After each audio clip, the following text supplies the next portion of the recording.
This video was brought to you by Squarespace. Please stay tuned until the end of the video for a word from our sponsor. So I wanted to start doing the Draw Vlog series again, and I wanted to start it off by going to a bunch of different hiking trails in the local Omaha area. I started off small with Heron Haven, which is within the city. And when you first get there, there's this really lovely little butterfly garden that you can walk through. There are tons of different plants and flowers that both bees and butterflies love, which we all know is very good for the local bee economy. Gotta get more bees in circulation. Overall, it's a very peaceful and short walk because no one was really there. I ended up planting myself in the middle of the butterfly garden and just waiting to get some good shots of some bees. Hashtag slow-mo bee.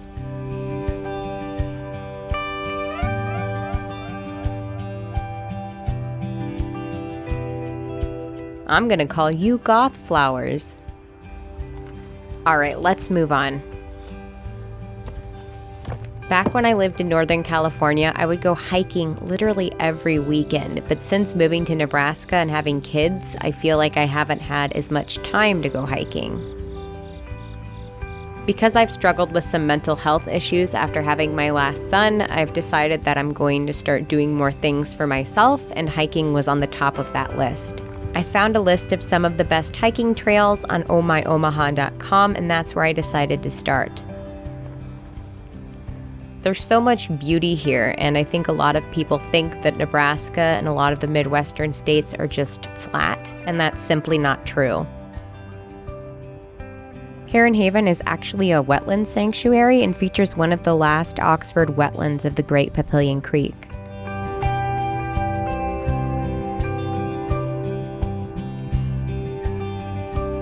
They do have an educational center on site, but it's currently closed due to COVID.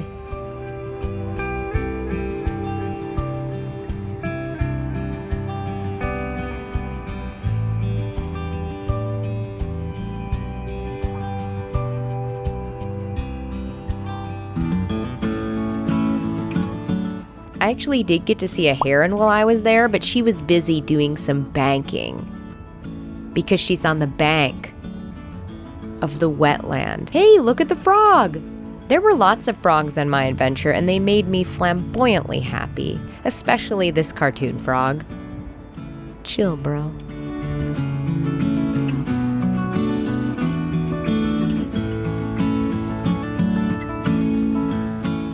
So while looking for a perfect place to sit and paint, I ended up trekking pretty far into the reserve. So later on in the video, I'm going to touch on being aware of your surroundings because that's a huge part of hiker and plein air painting safety, especially when you are hiking alone.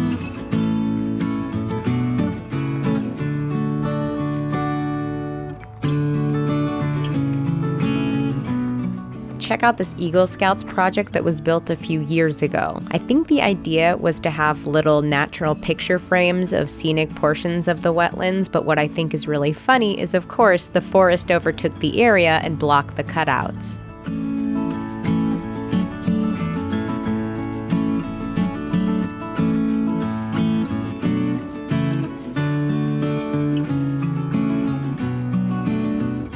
Watch as my puny human brain tries to find patterns and meanings in everything.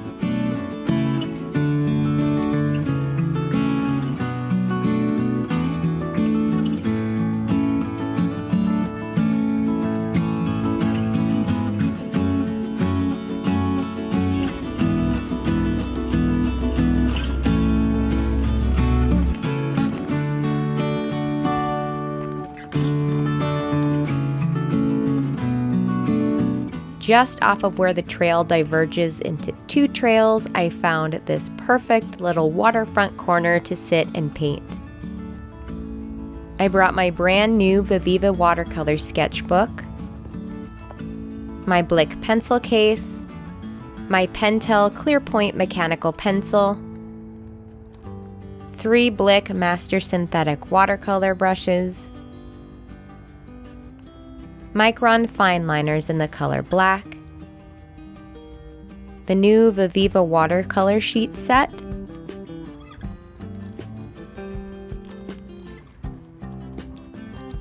porcelain mixing dish, and some old Dixie cups I needed to use, and some paper towels.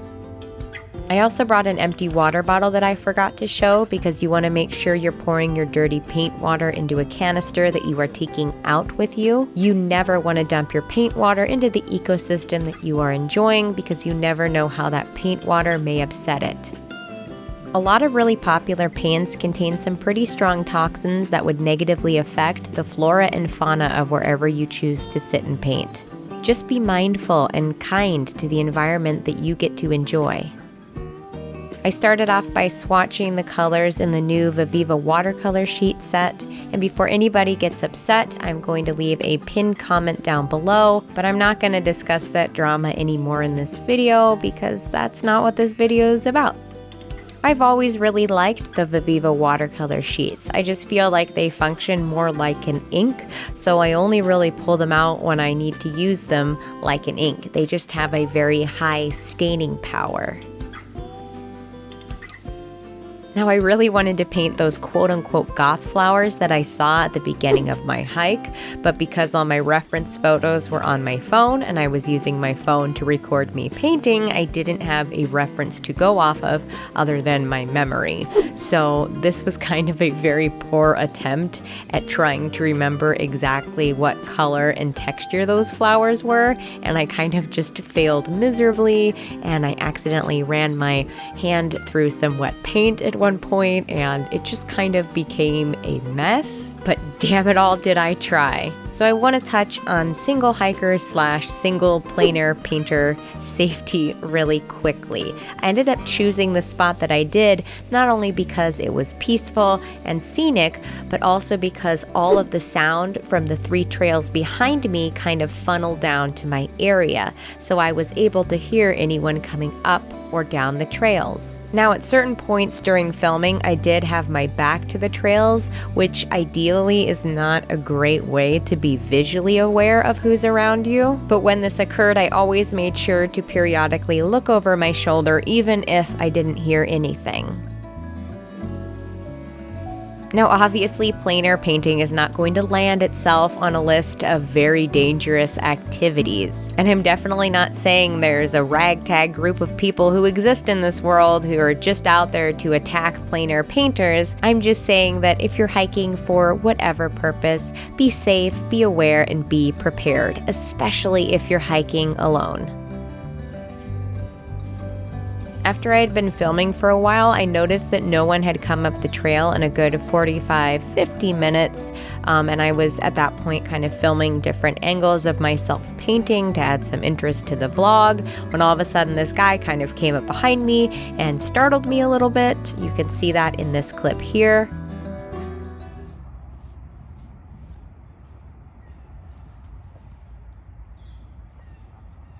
Hi.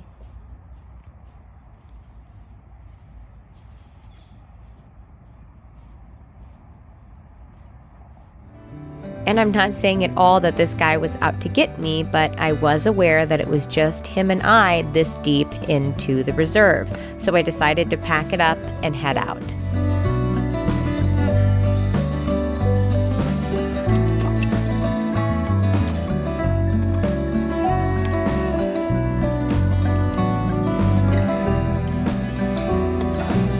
I actually ended up taking a detour, which took me in the opposite direction that the guy was traveling, so I felt safe.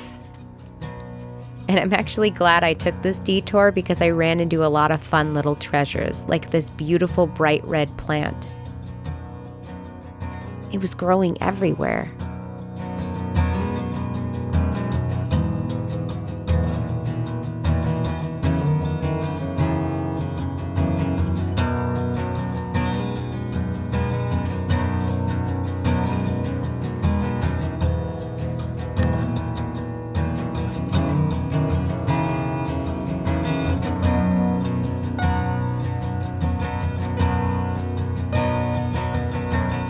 Ugh, not this again.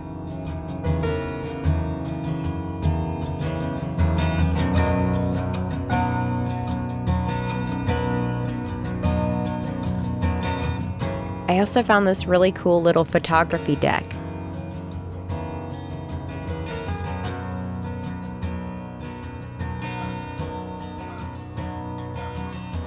and I immediately broke my sunglasses upon entry.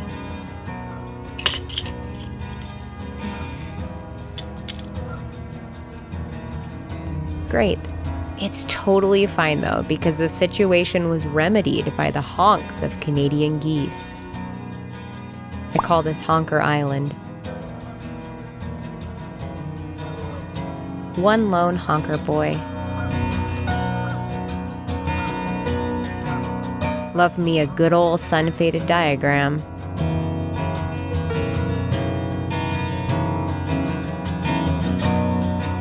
Okay, now it's time to really head back.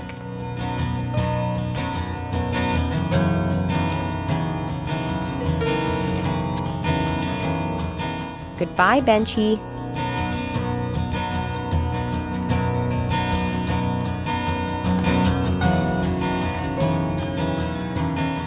On my way out, I saw this absolutely enormous tree that had been bowled over, just completely cracked by wind. That was definitely a poignant way to end my adventure, to say the least. Anyway, thank you guys so much for watching, and don't forget to stay out of trouble. See you guys later. This video was brought to you by Squarespace. Be a part of the ever-expanding community of creators who choose Squarespace to help create their websites. Squarespace is an easy-to-use website builder that provides you with all the tools that you'll need to broadcast your business, portfolio, or personal blog to the world. There are tons of unique layout designs to choose from, all of which are also available for mobile viewing. If you're running an online shop or business, you'll have access to helpful e-commerce templates to make checking out a secure and simple process for your customers. You'll also have access to inventory management tools to make keeping up with sales an easy task. Go to squarespace.com for a free trial, and when you're ready to launch, go to squarespace.com/EmilyArtful to save 10% off your first purchase of a website or domain. Make your own website today with Squarespace.